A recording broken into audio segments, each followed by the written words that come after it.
فتح تو ان مظلوموں کی ہے جن کے پاس کھونے کے لیے کچھ نہیں تھا، پھر بھی وہ ڈٹے رہ گئے۔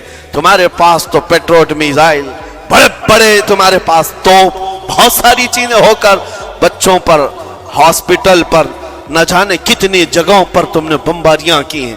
مجھے حیرت ہوتی ہے پوری دنیا آج بھی خاموش تماشائی ہے۔ یہ ظلم نہیں ہے تو اور کیا ہے؟ اور جب ظلم اپنے عروج کو پہنچتا ہے اللہ کی پکڑ آتی ہے، اللہ کا عذاب آتا ہے، اور جب اللہ کا عذاب آتا ہے تو جتنے خاموش تماشائی تھے سب اس عذاب میں گرفتار ہوں گے۔ اس لیے میرے عزیزو، آپ ہم سے اگر یہ پوچھتے ہیں ہمیں یہاں بیٹھ کر کرنا کیا چاہیے، ہم کیسے کریں، تمہارا دل اگر رو پڑا ان کے دردوں سے، یہ بھی لکھا جائے گا، یہ بھی لکھا جائے گا۔ یہ بندہ جا تو نہیں سکتا تھا لیکن اپنے بھائی کے درد میں ایسا بے قرار تھا کہ اس کا کھانا چھوٹ گیا تھا، ایسا بے قرار تھا کہ اس کی نیندیں ختم ہو گئی تھی، یہ بھی لکھا جائے گا اللہ کی بارگاہ میں۔ لیکن یہاں بیٹھ کر کے ہم عیاشیوں پر عیاشیاں کریں، اپنے گناہوں سے کبھی باز نہ آئے، تو پھر میرے عزیزو ان نہتے مظلوموں کے ہم بہت خطرناک قسم کے دشمن کہلائیں گے، جہاں ان کو پانی کا ایک قطرہ نہیں، جہاں ان کے لیے لقمہ نہیں، وہ کسی کا بچا ہوا کچرا کھانے پر مجبور ہے۔ اس وقت ہماری برتنیں کھانوں سے بھری ہوئی ہیں، ہماری دعوتوں میں ہمارے بچے ہوئے کھانے گٹر اور نالیوں میں بہ رہے ہوں۔ ان حالات میں میرے عزیزو پکڑ ہوگی، ہماری بھی پکڑ ہوگی۔ بدلو اپنے حالات، اٹھو وگرنہ حشر نہ ہوگا پھر کبھی، دوڑو کہ زمانہ چال اپنی چل گیا۔ میں آپ سب سے یہی کہنا چاہوں گا، یہ جو حالات پیدا ہوئے ہیں پوری دنیا میں، یہ میرے آقا کے فرمان کے مطابق اندیشہ یہ لگ رہا ہے ان قریب امام مہدی کا ظہور ہونے والا ہے، امام مہدی کا ظہور ہوگا اور حالات بدل جائیں گے۔ لیکن ہم کو کسی کے آنے کا انتظار کرتے ہوئے حالات کا انتظار نہیں کرنا ہے، ابھی بدلو، آج بدلو، اللہ کی طرف دوڑو اور اس سے گڑ گڑا کر کہو کہ مولا کریم، ہمارے شامت اعمال، ہماری برائیوں کے سبب اگر یہ تیری پکڑ ہے، ہم توبہ کرتے ہیں تیرے دربار میں۔ جانتے ہو میرے آقا نے فرمایا، اللہ کے غضب کو اگر کوئی چیز ٹھنڈی کرتی ہے تو ایک مومن صالح کی رقت انگیز دعائیں اور اس کی نکلنے